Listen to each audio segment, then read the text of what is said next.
अस्सलाम वालेकुम दोस्तों पिछले एपिसोड में हमने देखा था कि इस्मियान और कांता का जिनोस उस्मान साहब के साथ मुआहदा करने की कोशिश करते हैं, लेकिन जब उस्मान साहब इनकार कर देते हैं तो उस्मान उसे धमकी देती है कि मेरे 11,000 घुड़सवार यनी शहर के बाहर इंतजार कर रहे हैं, वो आपके हुक्म का इंतजार कर रहे हैं उस्मान साहब। इसके बाद उस्मान साहब आगे आ जाते हैं और कहते हैं, क्या तुम इन कागजों के बदले मुझसे मेरी जायदाद लेना चाहते हो? इसके बाद कांता का जिनोस भी उस्मान साहब को धमकी देता है। वो कहता है, मेरे पास 1,000 घुड़सवार और 5,000 प्यादे हैं। उस्मान साहब, हम यहाँ पर अमन के लिए आए हैं, बराए मेहरबानी आप खून बहाए बगैर कुछ हल करें। उसके बाद उस्मान साहब तलवार निकालते हुए कहते हैं, मैं खून नहीं बहाना चाहता। उस्मान साहब की तलवार निकालने के बाद बाकी तमाम सिपाही भी अपनी अपनी तलवारें निकाल लेते हैं। उस्मान साहब फिर कहते हैं, मैं खून नहीं चाहता, लेकिन तुम लोग मुझे मेरे वतन से ही निकालना चाहते हो। फिर उस्मान साहब अपनी तलवार से वो टेबल ही तोड़ देते हैं जहाँ पर मुआहदे रखे हुए थे। उस्मान साहब फिर कहते हैं, मैं ये सरजमीनें किसी के लिए भी नहीं छोड़ूंगा। जब मैंने एक दफा इनकार कर दिया है तो फिर मुआहदे का सवाल ही पैदा नहीं होता। मैं आपको कल इस बात का जवाब दूंगा। और यही कहने के बाद उस्मान साहब वहाँ से चल पड़ते हैं। दोस्तों एपिसोड 53 में हम यनी हवेली में देखेंगे जहाँ पर अल चचक अपने बाबा के पास जा रही थी। आयशा खातून उसे रोकती भी है, लेकिन फिर भी वो ओकतम साहब के पास चली जाती है। उसके बाद वहाँ पर आख तैमूर भी आ जाता है। बाला खातून और आयशा खातून को मालूम हो जाता है कि हो न हो आख तैमूर ने ही कुछ किया है। आकरम अपनी भीड़ से पूछता है, क्या तुम ठीक हो अल चचक? लेकिन अल चचक बहुत ही उदास लग रही थी। इस पर बेंगी खातून कहता है कि तुम लोगों ने मेरी बेटी को नुकसान पहुंचाया है, मैं आप सब लोगों के साथ ही इस हवेली को भी जला कर रख दूंगी। तुम लोग अभी मुझे जानते नहीं हो, तुमने अभी तक मुझे देखा ही नहीं है। फिर आख तैमूर को भी कहती है, आख तैमूर मैं तुम सबको ही जला कर राख कर दूंगी। इस पर मालून कहती है, अपनी जुबान पर काबू रखो बेंगी खातून, हम में से कोई भी अल चचक को तकलीफ नहीं देना चाहता। फिर हमें वही मंजर दिखाया जाता है जहाँ पर आयशा खातून अल चचक और आख तैमूर को कमरे में अकेला छोड़कर चली गई थी। अल चचक रोते हुए आख तैमूर को कहती है, आख तैमूर मैं बहुत डर गई थी, मैं उस दिन बहुत ही रोई थी, मुझे ये लगा था कि तुम मुझे छोड़कर चले गए हो और तुम डर कर भाग गए हो। इस पर आख तैमूर कहता है, मैं तुम्हारी तरफ ही आ रहा था अल चचक, लेकिन मैं वहाँ से जहन्नुम में गिर गया। उस कुत्ते लोफ ने मुझे ये कहा था कि तुम जिस लड़की से प्यार करते हो वो बेंदर से शादी कर रही है। मैंने उस पर यकीन ही नहीं किया था, लेकिन तुमने ये समझा कि मैं डर कर भाग गया हूँ। मैंने तो उसकी बात पर यकीन नहीं किया, लेकिन तुमने ये बात मान ली थी। इसका मतलब ये है कि तुमने मेरी मोहब्बत पर ही यकीन नहीं किया। लेकिन अब वो बालियां उतार कर वापस मुझे दे दो, तुम यहाँ से जा सकती हो और बेंदर की हो सकती हो। ये कहकर आख तैमूर उससे मुंह मोड़ लेता है और अल चचक खातून बुरी तरह से रोने लग जाती है। फिर हम देखते हैं कि अल चचक ओकम से कहती है कि बाबा हमें यहाँ से चलना चाहिए। बेंगी खातून कहती है, हाँ हम चलते हैं, अब ये रसवाई खत्म हो गई है। इस पर मालून खातून कहती है, बेंगी खातून आपने बहुत बार ही अपनी हद अबूर कर दी है, लेकिन अब की बार हम अपने सब्र पर काबू नहीं रख सकेंगे। इसके बाद वो सब लोग ही वहाँ से वापस की तरफ चल पड़ते हैं। उनके जाने के बाद आयशा खातून आख तैमूर के पास आ जाती है और उसे कहती है, आख तैमूर ये सब क्या हो रहा है? अल चचक यहाँ से क्यों चली गई? इस पर आख तैमूर कहता है, ये मेरा फैसला था, मैंने उसको यहाँ से जाने के लिए बोला। इस पर आयशा खातून कहती है कि उस्मान साहब ने सुल्ताना की दावत से अल चचक को अगवा किया था और तुमने उसे जाने के लिए बोल दिया, क्या ऐसा ही है? इस पर बाला कहती है, आख तैमूर तुमने ऐसा क्यों किया? तुमने अल चचक को क्यों जाने दिया? इस पर आख तैमूर कहते हैं, मेरे हकूक मुझे माफ कर दें, मैंने आप लोगों को थका दिया है, लेकिन अब मुझे अल चचक की मोहब्बत पर एतबार ही नहीं रहा और वो मेरी नजरों में गिर चुकी है।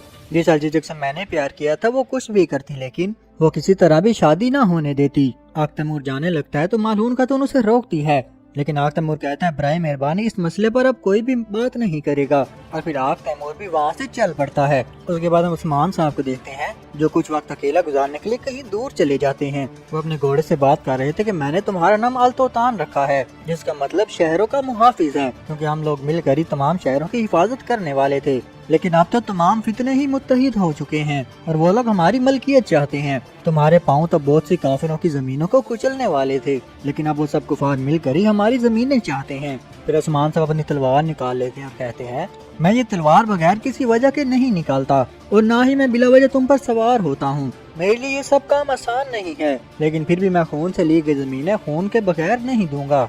लेकिन अब सिर्फ मेरा खून नहीं बहेगा, वो मैं बहुत से मासूमों के खून से धमका रहे हैं, लेकिन मैं कभी नहीं झुकूंगा। लेकिन अगर क्या मैं हथियार डालता हूँ तो वो समझेंगे कि मैं डर गया हूँ? नहीं, बल्कि मैं तो किसी से नहीं डरता, वो जो सोचना चाहे सोच सकती हैं। अगर मैंने उनके मुआहदे कबूल न किए तो मैं दो रियासतों के दरमियान कुचला जाऊंगा, तो जो हमने रियासत का ख्वाब देखा था वो हमेशा के लिए ही खत्म हो जाएगा। लेकिन अगर मैं उनको वो वकीलें दे देता हूँ फिर भी मैं उनके खिलाफ हमले करता ही रहूंगा। वो लोग जो अपनी जानों की फिक्र करते हैं वो पहले ही पीछे हट चुके हैं। اور وہ لوگ جو ہماری پیروی کرتے ہیں اپنی جان دینے کے لیے بالکل ہی تیار ہوں گے، لیکن اگر میں ہتھیار ڈالتا ہوں تو ان لوگوں کا کیا ہوگا جو میرے پیچھے کھڑے ہوئے ہیں؟ وہ لوگ بالکل ہی مایوس ہو جائیں گے کیونکہ میں نے ہتھیار ڈال دیے۔ اس کے بعد پھر کیا ہوگا؟ نہیں، میں ایسا نہیں ہونے دوں گا عثمان، تمہیں اور سوچنا ہوگا۔ لیکن اب ہم اس مقام پر پہنچ چکے ہیں جہاں پر سوچ کر حل نہیں نکالا جا سکتا۔ پھر وہ اللہ تعالیٰ سے دعا کرنے کے لیے اپنے ہاتھ اٹھا لیتا ہے اور کہتا ہے، اے اللہ، تو ہر چیز کا مالک ہے، تو اپنے اس عاجز بندے کی مدد فرما۔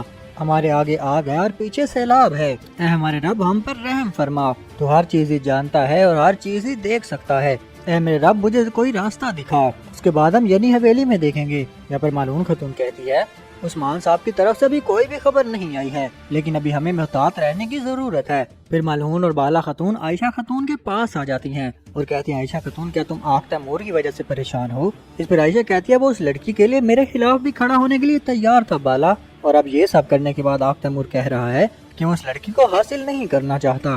میں اسی بارے میں سوچ رہی ہوں کہ ہم اس کے بارے میں عثمان صاحب کو کیا جواب دیں گے۔ اس پر مالون خاتون کہتی ہے، اگر آگ تیمور اس سے محبت نہیں کرتا تو ہم اس پر کچھ بھی نہیں کر سکتے عائشہ خاتون، ہم صرف اس بات سے ناخوش نہیں ہو سکتے کہ ہم نے ان کے لیے کوشش نہیں کی، یا پھر اس لیے کہ عثمان صاحب کیا کہیں گے۔ ہم لوگوں کو اس بات کو بہترین نتیجے کے طور پر قبول کرنا چاہیے۔ عائشہ خاتون کہتی ہے، تم بالکل ٹھیک کہہ رہی ہو، مجھے پوری امید ہے کہ عثمان صاحب بھی خوشخبری کے ساتھ واپس آئیں گے، اور پھر میں ان سے اس کے بارے میں بات کروں گی۔ اتنے بھی شامل وہاں پر آ جاتا ہے اور وہ مالون خاتون کو کہتا ہے، میں خبر لایا ہوں لیکن یہ خبر اچھی نہیں ہے، کانتا کا زنوس اور اسمیانہ سلطانہ متحد ہو چکی ہیں، وہ معاہدوں کے ذریعے قلعوں پر قبضہ کرنا چاہتے ہیں۔ مالون خاتون کہتی ہے، شامل تم یہ کیا کہہ رہے ہو؟ بالا خاتون کہتی ہیں، اس پر عثمان صاحب نے کیا کہا؟ شامل کہتا ہے کہ میں نہیں جانتا، ان دونوں نے مل کر ہی جنگ کی دھمکی بھی دی ہے، وہ لوگ ہزاروں جنگجو اور گھڑ سواروں کی باتیں کر رہے تھے۔ اس کے بعد مالون خاتون آگ تیمور کو بلا لیتی ہے اور اسے کہتی ہے کہ تمام سپاہیوں کو جمع کر لو، حالات بہت ہی خراب ہو رہے ہیں، ہزارہ دشمنی یعنی حویلی میں آ رہے ہیں۔ پھر کہتے ہیں کہ صرف سپاہی نہیں، دکاندار، طالب علم اور ہر ایک کو جمع کرو۔ پھر عائشہ خاتون کو کہتے ہیں کہ تمام باجیان کو جا کر اکٹھا کرو۔ اس کے بعد وہ دلہن فقیر کو کہتی ہیں، سگوت، جنی شہر اور ارد گرد کے تمام درویشوں کو یہ خبر بھیج دیں، ہم امید کرتے ہیں کہ ہماری پیروی کرنے والا ہر شخص ہی ہماری مدد کے لیے آئے گا۔ اس پر بالا خاتون سے پوچھتے ہیں، مالون، کیا تمہیں پورا یقین ہے کہ عثمان صاحب جنگ کا ہی فیصلہ کریں گے؟ اس پر مالون خاتون کہتی ہے، بالا، اس کے علاوہ کوئی حل ہی نہیں ہے، ہم لوگ ہتھیار نہیں ڈال سکتے۔ لیکن اس پر بالا خاتون کہتی ہے کہ عثمان صاحب کیا سوچتے ہیں اس کے بارے میں کوئی نہیں سوچ سکتا، ہم بھی ہتھیار نہیں ڈالنا چاہتے۔ اس پر مالون خاتون کہتی ہے، بالا، ہمارے پاس ہزاروں کی تعداد میں لوگ موجود ہیں۔ پھر مالون خاتون شامل کو کہتی ہیں کہ فوراً ہی برہان کو خبر بھیجو، اسے کہو کہ یعنی شہر کے ارد گرد خندقیں کھودنا شروع کر دے، دیواروں کو مضبوط بناؤ، سگوت کے تمام سپاہیوں کو یہاں پر بلا لو، ہم اس وقت سگوت کی حفاظت نہیں کر سکتے اگر اسمیان خود ہی وہاں پر موجود ہوگی۔ اس کے بعد مالون خاتون بالا کو کہتی ہے، بالا، ہم برسوں سے ہی شانہ بشانہ لڑ رہے ہیں، کہ کیا تم واقعی سوچتے کہ عثمان صاحب ہتھیار ڈال دیں گے؟ اس پر بالا خاتون کہتی ہے، ہم جھکیں گے نہیں، لیکن کچھ دیر کے لیے ہم پیچھے ہٹ جائیں گے، جو ہم کھو چکے ہیں ہم اسے واپس بھی لے سکتے ہیں، لیکن اس وقت اگر دونوں ریاستیں مل کر ہم پر حملہ کریں گی تو سب کچھ ہی تباہ ہو جائے گا۔ اس پر مالون خاتون کہتی ہے، یہ زمینیں خون سے لی گئی ہیں اور خون کے ساتھ ہی دی جائیں گی، اور اصول بھی یہی ہے، یہاں تک کہ اگر ہم پیچھے بھی ہٹ گئے پھر بھی ریاست کی ماں ہونے کی وجہ سے مجھے احتیاطی تدابیر کرنی بہت ہی ضروری ہے، میں کوئی خطرہ مول نہیں لینا چاہتی۔ اس بات پر بالا خاتون بھی اس کا ساتھ دیتی ہے۔ اس کے بعد برہان مالون خاتون کے پاس آ جاتا ہے اور کہتا ہے، اماں، میں کالجہ حصار جانا چاہتا ہوں، میں یہ امانت کسی کے حوالے نہیں کرنا چاہتا۔ پھر مالون خاتون کہتی ہے کہ تم کالجہ حصار خبر بھیج دو، انہیں تیار رہنا چاہیے، اور جب تک تمہارے بابا واپس نہیں آ جاتے تمہیں یہیں پر رہنا چاہیے۔ اس کے بعد علاؤدین بالا خاتون سے پوچھتا ہے، اماں، کیا واقعی ہم یہ زمینیں دے دیں گے؟ اس پر بالا خاتون کہتے ہیں، بیٹا، تمہارے بابا کیا کریں گے یہ میں نہیں جانتی، اور نہ عثمان صاحب کے خیالات کے بارے میں دشمن جانتا ہے، لیکن تم فکر مت کرو، ہم ان صورتحال پر قابو ضرور پا لیں گے۔ پھر علاؤدین کہتا ہے، تو پھر ٹھیک ہے، میں وہ والے خط لکھوں گا جو ہم درویشوں کو بھیجیں گے، اور وہ خط میں جلد ہی دلشن فقی کو دوں گا۔ اس کے بعد ہم سرداروں کو دیکھتے ہیں جو کہ ایک دیوان کے لیے جمع ہوئے تھے۔ ایک سردار کہتا ہے، سلمان شاہ سے لے کر ارطغرل غازی تک سب کا ایک ہی مقصد تھا کہ وہ زیادہ سے زیادہ زمینیں حاصل کر سکیں، اور کیا اب ہم وہ زمینیں چھوڑ دیں گے جو ہم نے پہلے حاصل کی ہیں، اور کیا ہم واپس پھر سے قبیلوں میں چلے جائیں گے؟ اس پہ راز بھی کہتے ہیں، آپ کو یہ کس نے کہہ دیا کہ ہم ہتھیار ڈال دیں گے؟ آپ نے یہ بات کہاں سے سنی ہے؟ اس سارے ہنگامے کو دیکھ کر تمہیں معلوم نہیں ہو رہا کہ سپاہی جنگ کی تیاری کر رہے ہیں؟ یہاں پر کوئی بھی تمہیں نظر نہیں آئے گا جو ہار مان رہا ہے۔ آپ کتنے سالوں سے اس راستے پر موجود ہیں، کیا آپ نے کبھی بھی کسی کو ہار مانتے ہوئے دیکھا ہے؟ اس پر سردار کہتا ہے، اگر ایسا ہے تو پھر بھی زوال کا وقت شروع ہو چکا ہے، تم کیا سمجھتے ہو کہ میں ہمیشہ زندہ رہوں گا؟ ایک بوڑھا کبھی بھی موت سے نہیں ڈرتا، لیکن میں تو آپ لوگوں کے لیے فکر کر رہا ہوں۔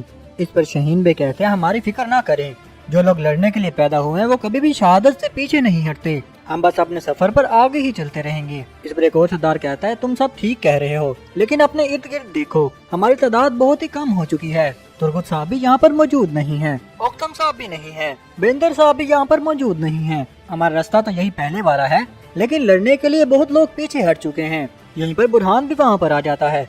वो कहता है कि अगर रास्ता यहीं पर मौजूद है तो उस पर लड़ने वाले भी यहीं पर मौजूद हैं। आप बिल्कुल ही फिक्र मत करें। इस पर वो बूढ़ा सरदार कहता है, बुरहान साहब आप तकदीर के साथ बहस नहीं कर सकते।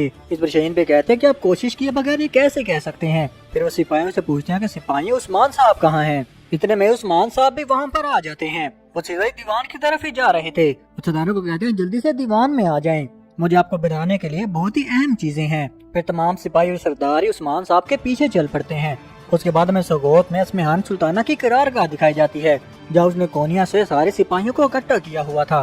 तुर्गुत साहब भी अपने सिपाहियों के साथ वहाँ आ जाते हैं और अपने सिपाहियों को कहते हैं कि सुल्ताना को उस्मान साहब पर बिल्कुल ही भरोसा नहीं है, इसलिए तो उसने सोगोत में अपने सिपाहियों के साथ एक करारगाह बनाई है। दोस्तों, करारगाह वो जगह होती है जहाँ पर जंग से पहले तमाम सिपाही इकट्ठे होकर जंग की तैयारी करते हैं। तुर्गुत साहब कहते हैं कि उस्मान सुल्ताना को यह समझ लेना चाहिए कि उस्मान कभी भी किले उसके हवाले नहीं करेगा। इस पर उसका सिपाही पूछता है, जनाब आपको क्या लगता है कि उस्मान साहब किले दे देंगे? तुर्गुत साहब कहते हैं, हम देखेंगे क्या होता है। उसके बाद तुर्गुत उस्मान सुल्ताना के खेमे में जाने लगता है, लेकिन उस्मान के सिपाही उन्हें बाहर ही रोक लेते हैं। इतने में उस्मान सुल्ताना भी बाहर आ जाती है और अपने उन सिपाहियों को मारना शुरू कर देती है और अपने सिपाहियों को कहते हैं, क्या तुम दोस्त और दुश्मन में फर्क मालूम नहीं कर सकते? तो तुम मेरी हिफाजत कैसे करोगे? तुम कैसे मेरे लिए लड़ सकते हो? फिर उन्हीं सिपाहियों का सर काटने का हुक्म दे देती है, जब तक मेरे खेमे के लिए अच्छे सिपाही नहीं मिल जाते। आओ जी बे, तुम मेरे खेमे की हिफाजत करोगे। उसके बाद उस्मान थोड़ा पुरसुकून हो जाती है और तुर्गुत को खुशामदीद कहती है। तो दोस्तों, यहीं पर इस एपिसोड का इख्तिताम होता है। अगर आपको हमारी वीडियो अच्छी लगी है तो लाइक शेयर और सब्सक्राइब जरूर करिएगा। आपको मिलते हैं नेक्स्ट एपिसोड के साथ, तब तक के लिए अल्लाह हाफिज।